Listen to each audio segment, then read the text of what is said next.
Welcome to You Are Intuitive, a refreshing series of candid conversations about developing and using intuition in the real world. I am your host, Dana Mahachek, and it's such a joy and pleasure to be with you today. My guest today is Hera Bosley, the radiant presence behind mindful euphoria. Hera is an intuitive healer, energy worker, and gifted writer and blogger. She regularly offers collective tarot insights on the full and new moons, and she contributes high vibrational energy to the world through her website and beautifully curated Instagram feed. Her intention is to hold sacred space for modern mystics in all of the work that she does. Hera has many dreams for herself and the world, including writing a book, making art, and speaking to youth, especially young girls, to teach them about the importance of developing a strong relationship with themselves, and to use meditation as a tool to connect with their intuition. She emanates such a wise and nourishing energy, and I'm so honored to share this conversation with you. Thank you for being here.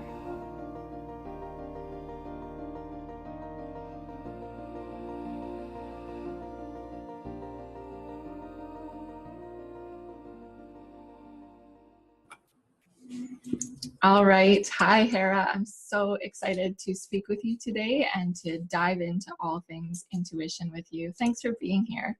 Thank you for having me. I am equally as excited. It's probably, obviously, one of my favorite topics. So I'm very excited to be here. That is excellent. I'm just like tingling with excitement about this. To start off with, I just wanted to ask what seems like a really super obvious question, and that's whether you actually consider yourself to be intuitive. Totally. I think from my perspective, I think everyone is. It's Mm-hmm. just what phase you're in on the journey about remembering that and getting back to that. Like, I do believe intuition's like a muscle, right? So it's like we all have muscles in our body. It's just where are you at on your journey to flexing those Fitness. intuitive muscles, right? Like, where are you on your intuitive fitness journey? So yeah, that's kind of how I look at it. So yes, I believe I'm intuitive, but it's been something that I've worked at for, the years, and it's an ebb and flow. There are days where you get away from things or certain things, but I think once you get a good foundation and you learn the tools and the tricks in the personal ways, because I also believe it's very personal, like we all don't connect into our intuition the same way. Yeah. You learn how to get back there faster, because the outside world is usually what's distracting us or taking away from being more intuitive. And certainly society is not set up. I think women are always naturally very, very intuitive, Mm-hmm. and men as well. But our society is probably what sets us up in a way to get away from that. From the time that we're children, we start growing up, Yeah. we get away from it, and so then it's just about a journey about coming back to that place, that natural state. Mm-hmm. And in your own journey and your own experience, um, when did you really start developing that fitness or flexing those muscles and coming back to a place of kind of understanding yourself as intuitive?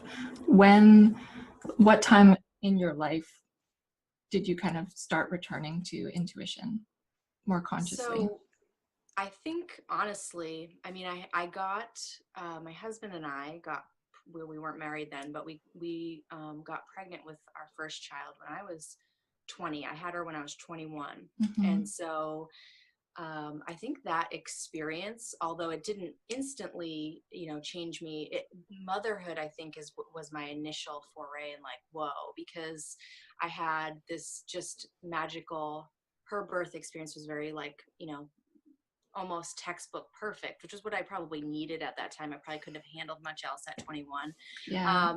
But it was very perfect. And through that experience, I remember, at 21, looking around at other women and mothers and being like, oh my God, and even animals, like, because my body really, like, took charge and was doing, like, all of a sudden I was heaving and pushing, and it was just this experience where it wasn't a forced state. You know what I mean? It was so natural. Yes. And so I think after that, and going through that journey of being in motherhood and going through all of that, it kind of changed my perspective a lot. I also grew up with, she was actually my father's best friend, like very platonic since they were like 16, just best friend, super spiritual. You know, got her doctorate in psychology, but also was like Wiccan, and just, so I had that influence always kind of just from when I was little, you know, talking about fairies or just other little things. Yeah. So I think motherhood was that thing that snapped me back into like, okay, well, there's like so much more going on. But then, you know, I think you get into the weeds when you have young kids, where it's just about like survival mode and getting through life. And being that I was young, it's like I had a lot of ground to make up for. As far as just general, you know, normal life things. But I would say, you know, once my kids were like, I don't know, 3, 4, 5-ish, so probably a good, you know, 6 years ago or so, 7 years ago, is when I started to be like, okay, I need to come back to myself a little bit more. And that's kind of what pushed me, was more about like, okay, I'm here for a reason. That calling, or that nagging of like, why are you here? There's more to just going through the motions of life. And I'm also an individual, you know what I mean? I was always very super solitary a lot of my life. And so then again, because motherhood brings in so many different aspects, trying to balance that, getting back to like, okay, yeah, I'm an individual human being as well, and I have goals and aspirations and things I need to think about. So that was kind of what led me, and that nagging of feeling like I'm here for more just started to, you know, embark me back on that path, I think. And what has that path looked like for you? Like, how have you started tapping back into your intuition and developing your fitness with your intuitive muscles? What specifically, like what kind of practices or resources or experiences have you kind of been drawn to develop and deepen your intuition? I think it started probably originally with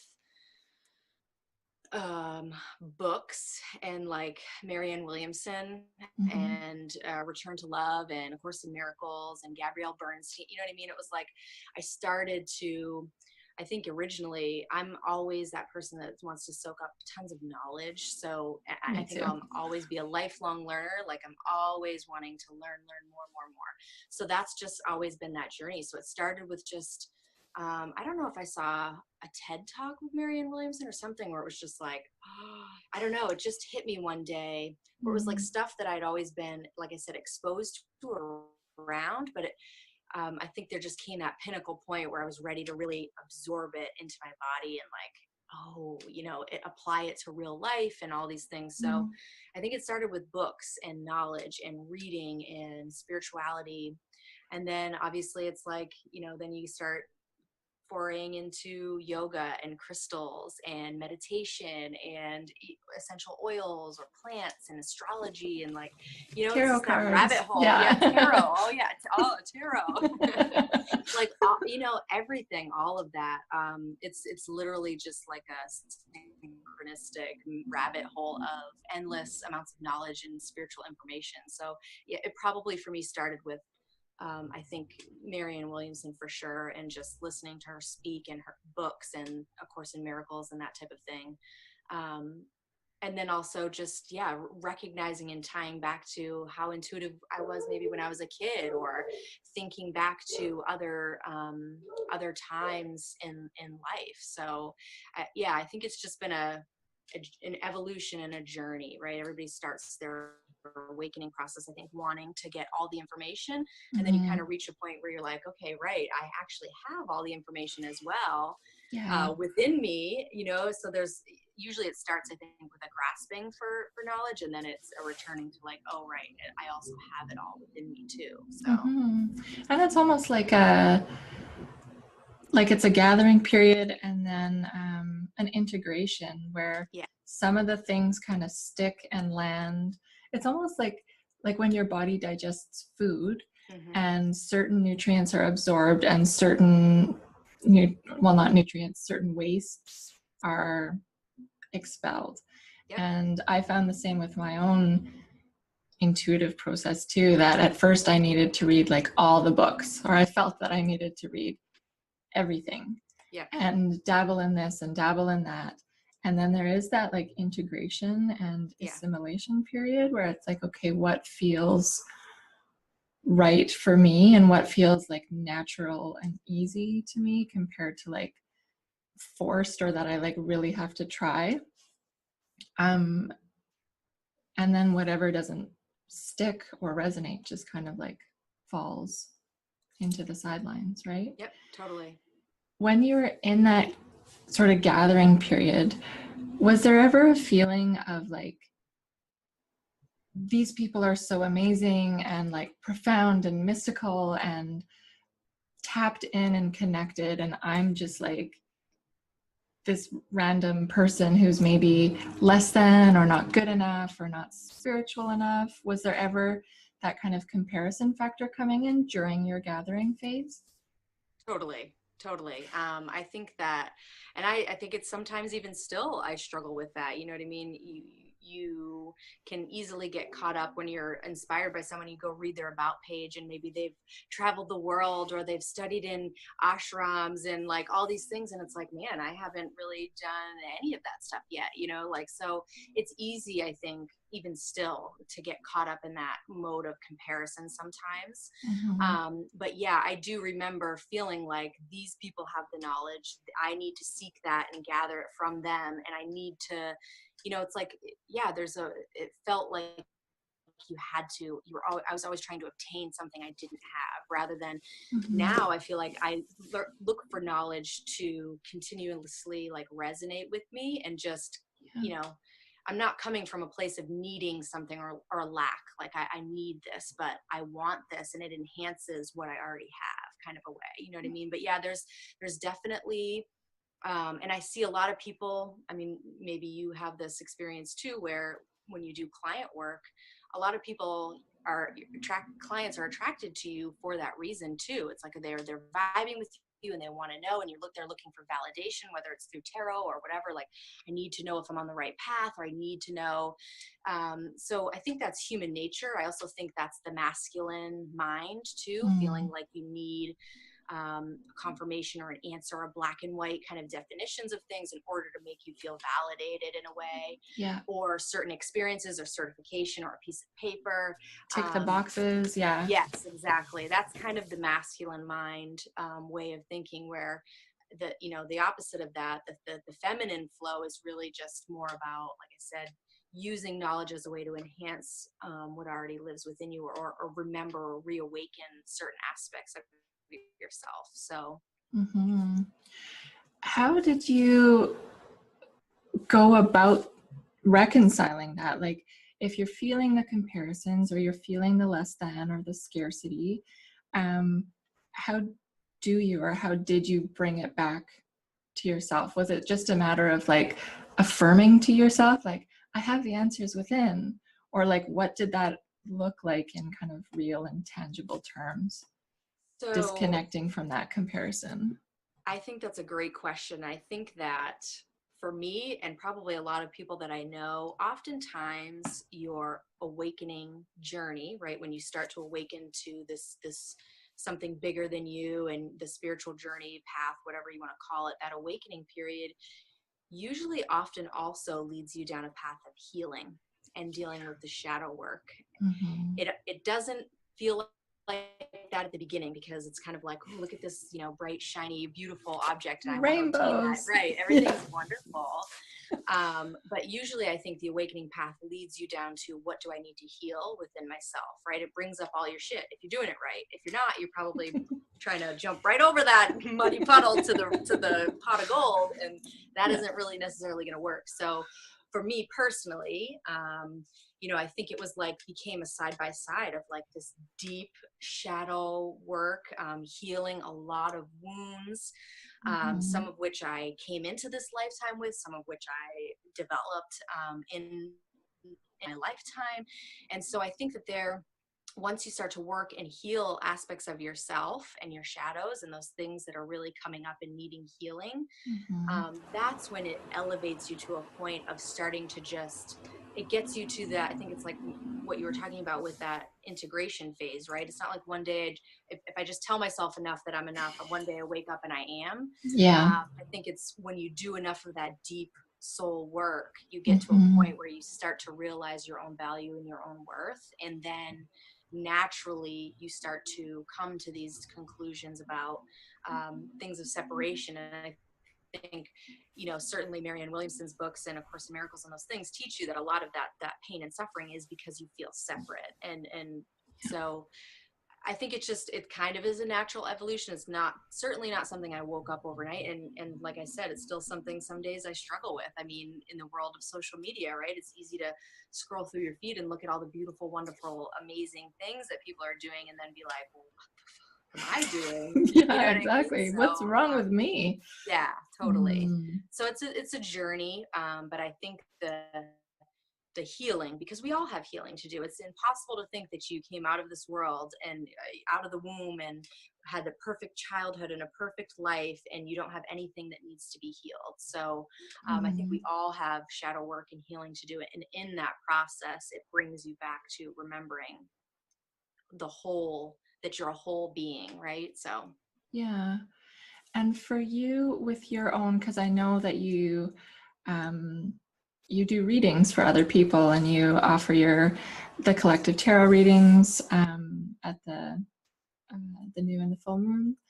mhm. How important has it been for you to offer that as a service, to like not just kind of be intuitive for yourself, but to offer intuition as a service to others?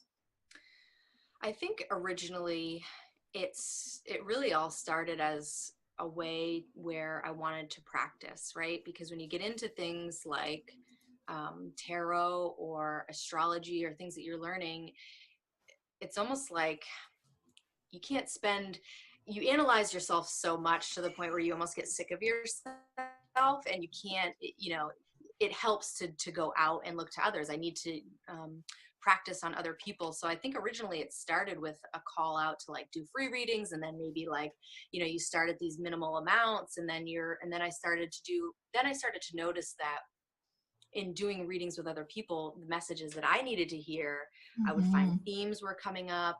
And I just felt like some of the things that I was going through when I would share about them, whether it's through an Instagram post or whatever, people resonate with that it felt natural to want to just pull cards for the collective and see what messages are coming through. And Mm-hmm. naturally, a lot of people are going to gravitate towards that because we're all so kind of intricately and divinely connected in some way. And just feeling like I had some things that needed to get out. I mean, for me, I like to write. So I feel like I get a lot of channeled guidance and messages through writing. And so it was kind of just a natural thing to want to process and share things that I was going through, things that I was getting in messages, things that were coming through that way. So I think it was just kind of like a natural inclination and wanting to just practice and get better at things, and B, just wanting to also feeling like my calling has a little bit about sharing a message.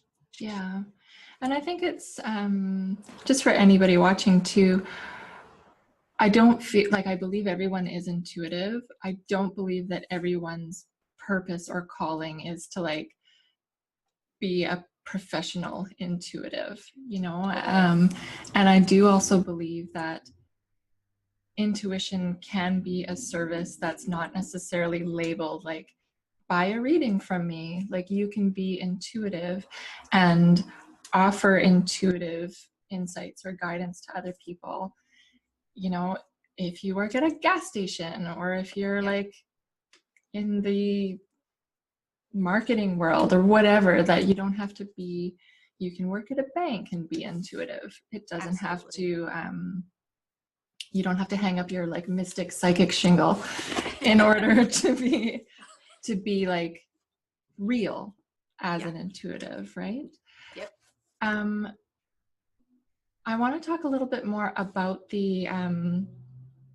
about that sharing though, and about like when you're first wanting to practice and stuff like that, because I also had a very similar journey where I was like absorbing all of the knowledge, but then I was like, I still felt scared and I still felt unqualified to like do a reading for other people, even though I was bursting at the seams with knowledge and information, and also just this like personal feeling of like, this is a calling of mine. But then there was this before the tipping point, I was just like, but I still don't know if I'm like good enough to do this, or like if people will laugh at me or think that it's dumb that I'm doing this, or like what if I offer this and I get it wrong and it doesn't resonate with people. Did you have similar feelings like that, or were you just like, I got this, no big deal? I totally know what you're speaking about. Mm-hmm. And I can probably, if I were to look back at my first readings saved in like a folder somewhere, PDFs, I would probably cringe. But at the same time, it's good also to see the evolution of my journey and my gifts and how much they've expanded, because I think it's not, I do think that there's an epidemic where people feel like you have to be perfect before you can do anything, or before you can start, right? Or this need to have a certificate or something before you can start. And I certainly experienced that. I mean, I did do a course and you know, whatever, you know, years ago. But I think I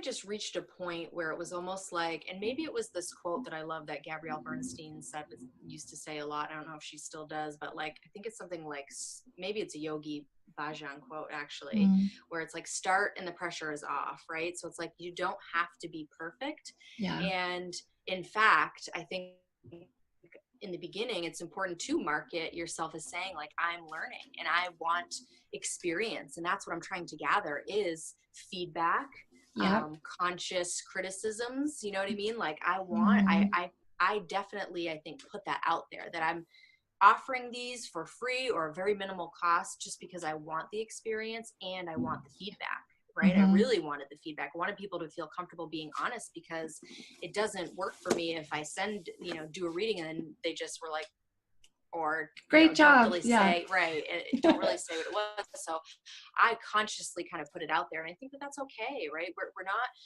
it's, and even more so I can say that that's okay from being where I am now looking back, because I can see even in myself the huge journey where my tarot readings are today from where they were when I first started. I mean, it's like night and day. So it's okay, I think, to start, and again, to work that muscle and just get better at it and set that intention. I think it's all about intention. Your intentions are pure and good.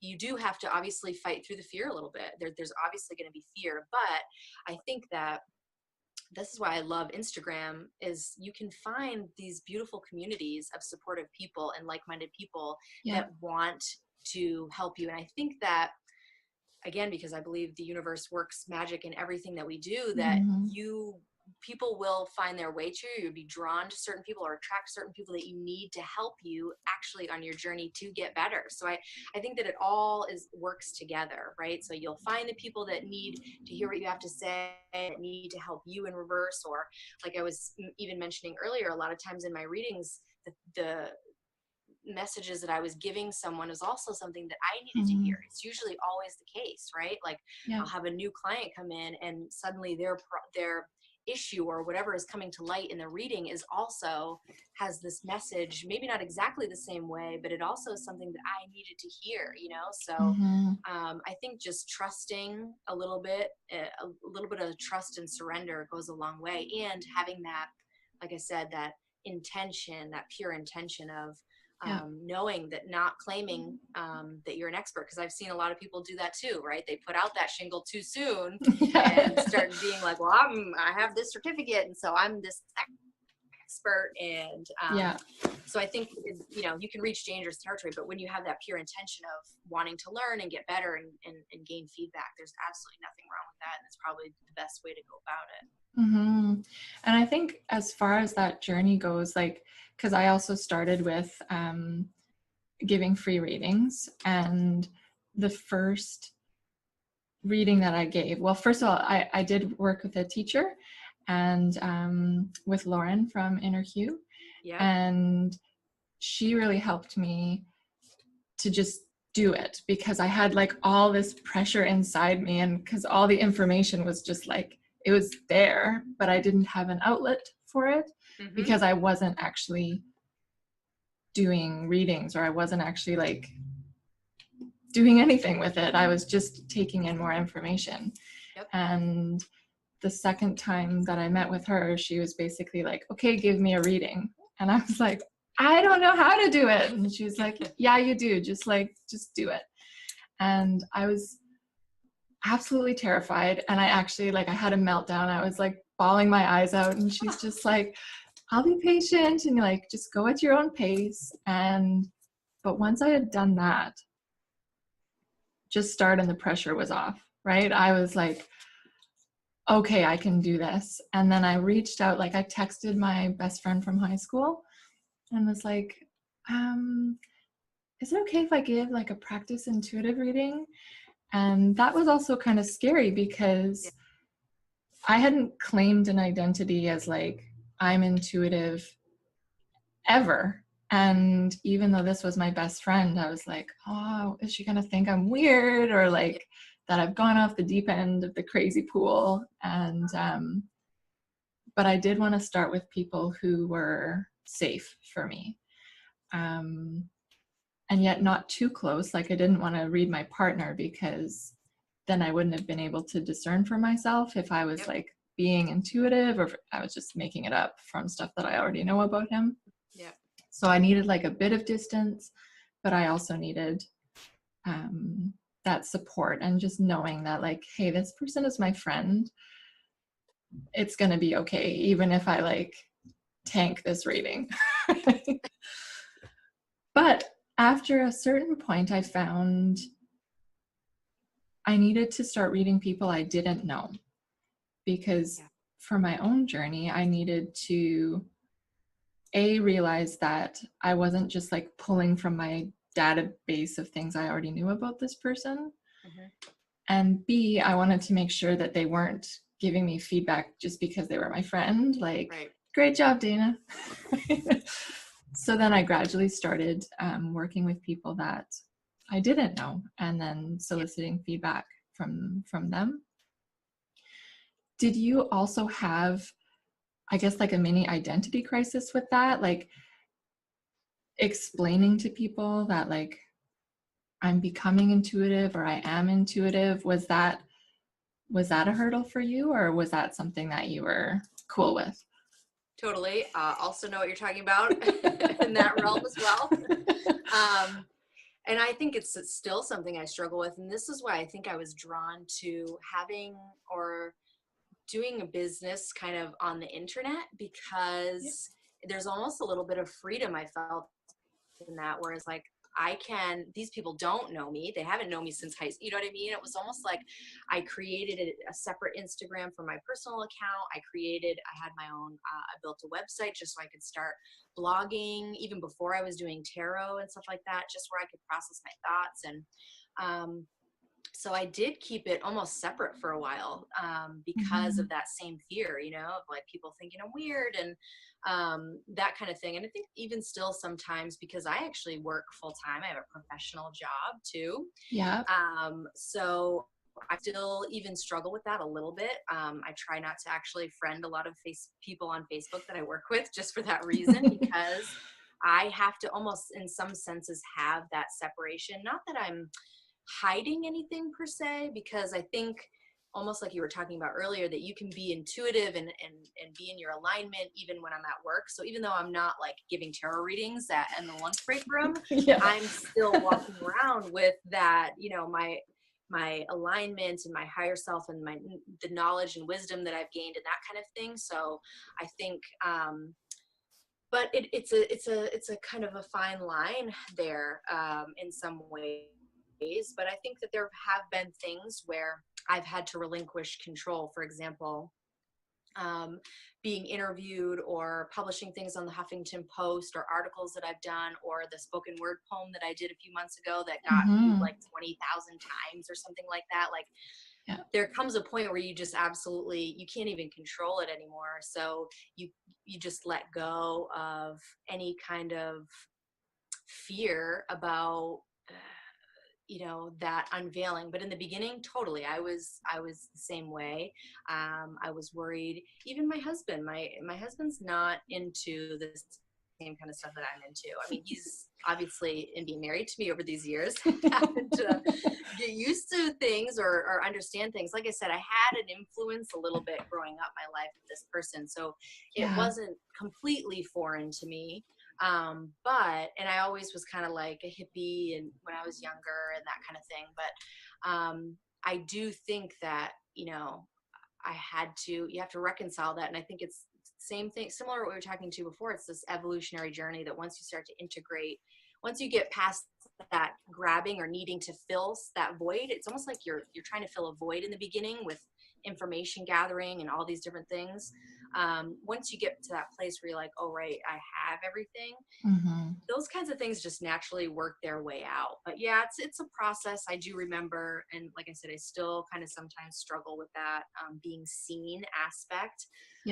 This year has been a big lesson in that for me, especially, I'm a Leo rising, so this Leo eclipse and a lot of this stuff this year has been about me kind of coming back to that, being seen and embracing that Leo side of me, because I'm also a Pisces sun, and my Mercury's in Pisces. So I have this very watery, intuitive side to me that I've always gravitated towards. But this year has been really about that lioness, that, being seen kind of vibe for me. That's kind of a little bit been a theme for me this year, I would say. And I also think too, like, as far as this kind of coming out as mystical and intuitive process goes, I found for myself that, like, at the beginning, I needed to announce, like, I am an intuitive. But then over time, I'm like, I don't really have to, like, beat that anymore, like, drum it into people. I'm an intuitive. I swear I'm an intuitive. And it's just kind of like dialed down a little bit. But something I think is really interesting when you're saying about that you work a professional job, and that you're,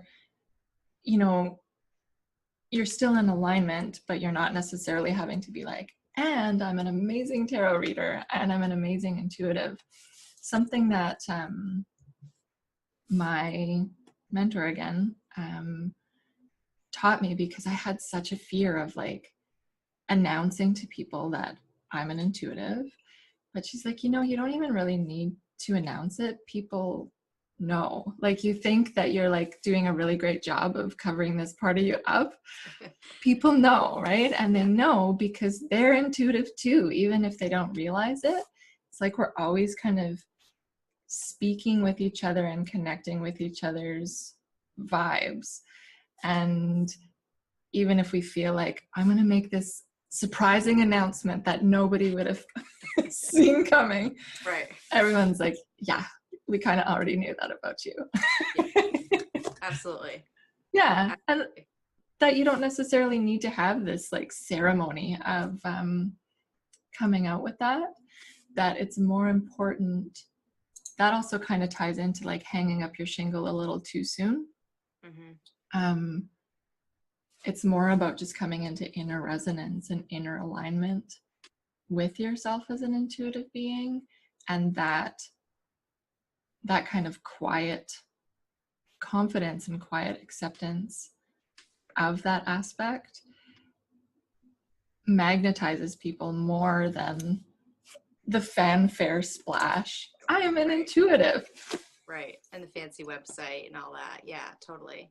And I think that when even people that aren't necessarily,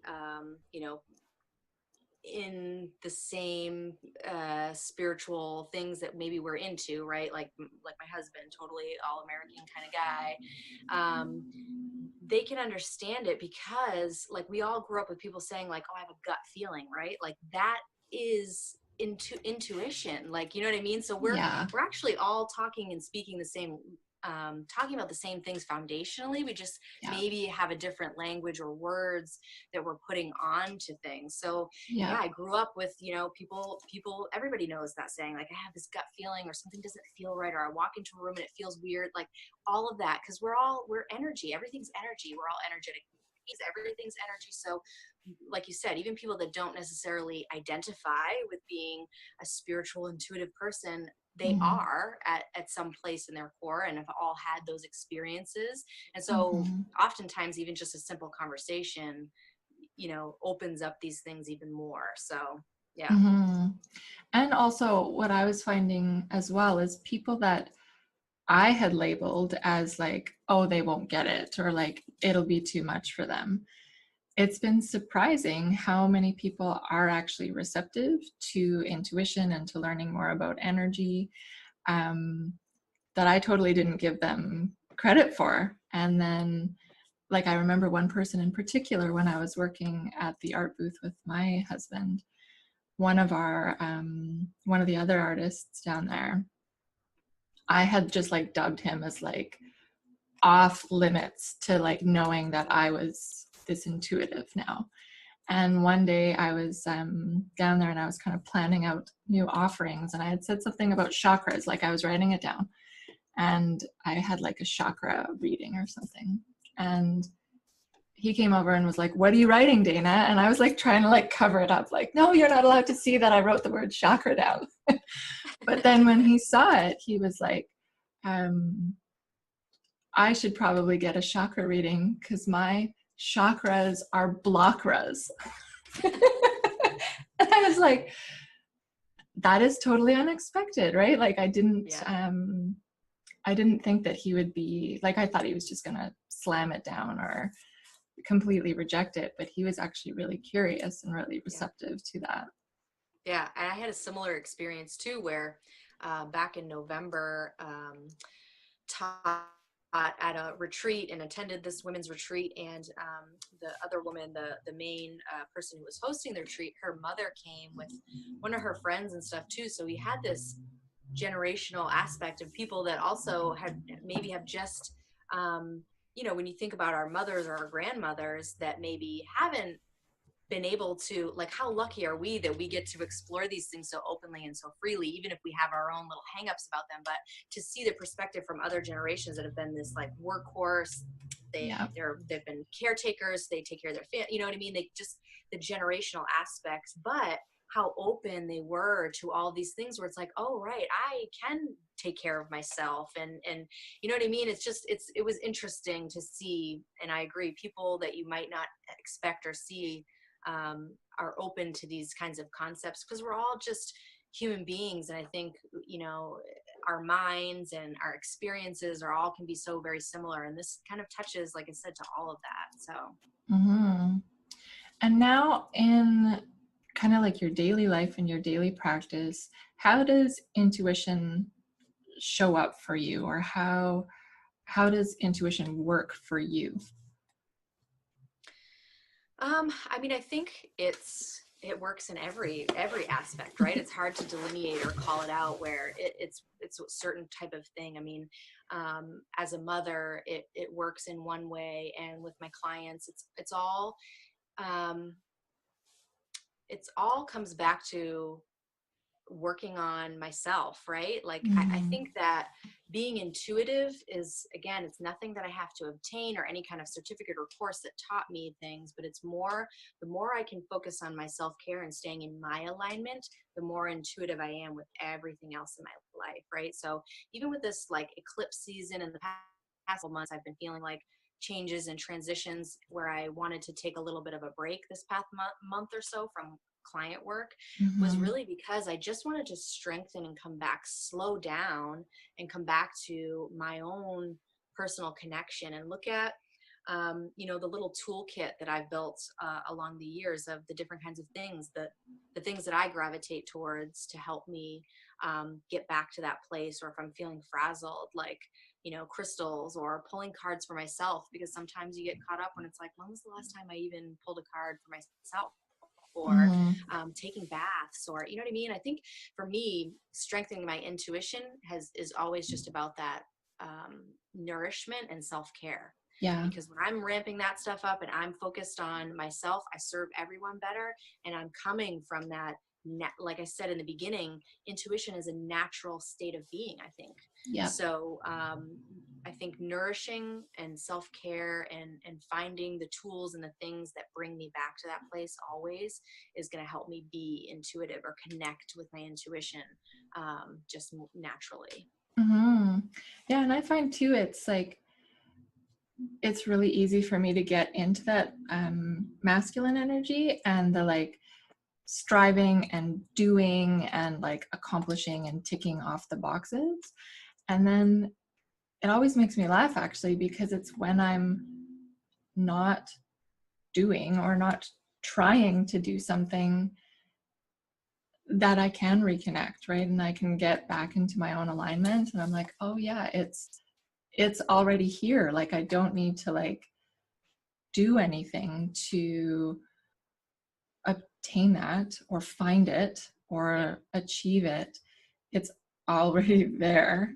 And it just seems so simple and so obvious. Mm-hmm. It doesn't turn off and on. There's no toggle switch of like light switch of, okay, now my intuition's on and now it's off. Yeah, totally. Yeah. And then just like you said, taking the time to just slow down and to check in with yourself rather than like, oh, I'll go check Instagram, or oh, I'll like write these emails, and oh, I'll do all these things that were on my list. Just like checking in with yourself. It's like, oh yeah, it's here Right. already. And I think that too, a lot of that comes from, for me, understanding the cyclical nature of being a woman, right? And Mm. like, I think I was so attracted to the moon and didn't really know why I was so attracted to the moon. And that the relationship then with the moon helped me rediscover like how inherently cyclical we are as women, and how Mhm. society and our lives, are not set up for this. So I'm not supposed to be checking things off the boxes and being totally go, go, go, go, go linear. I'm not a linear All the being. time, yeah. I'm a cyclical being. I'm not a Mm-hmm. linear being. So I'm never going to have the same amount of energy, the same emotional and intuitive prowess and all these things. That's never going to be at this rate where it's just steady and wonderful and in this linear fashion. I'm a Mm-hmm. cyclical being. So that has been probably the most helpful thing that I could have possibly ever learned or integrated. And it's something, having a daughter, it's something that I want to hopefully impress too, because the world isn't set up that way to help No. us be cyclical and know that, oh, I actually need a period of rest in order Mm-hmm. for me to come back around and come out. There are times when I want to be out and social and doing all these things, and then there's a period of rest. And if I don't honor that cycle, I will burn out and I will disconnect from my intuition, right? So Yes. like, I think for me, part of the, obviously the intuition is that self-care, but a part of it is just being, the fact that I incarnated in being a woman is in tapping into that cyclical nature 100%. Mm-hmm.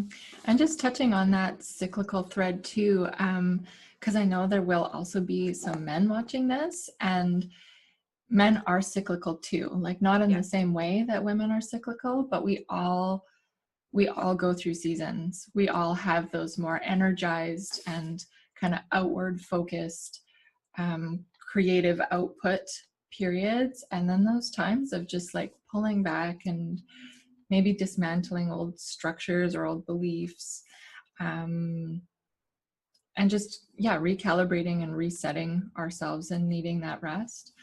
um, and it's so helpful to just remember that it's okay to not be on all the time, or to not be like improving and advancing and accelerating all the time. We also need that stillness and that slowness and that kind of mulching period in our lives.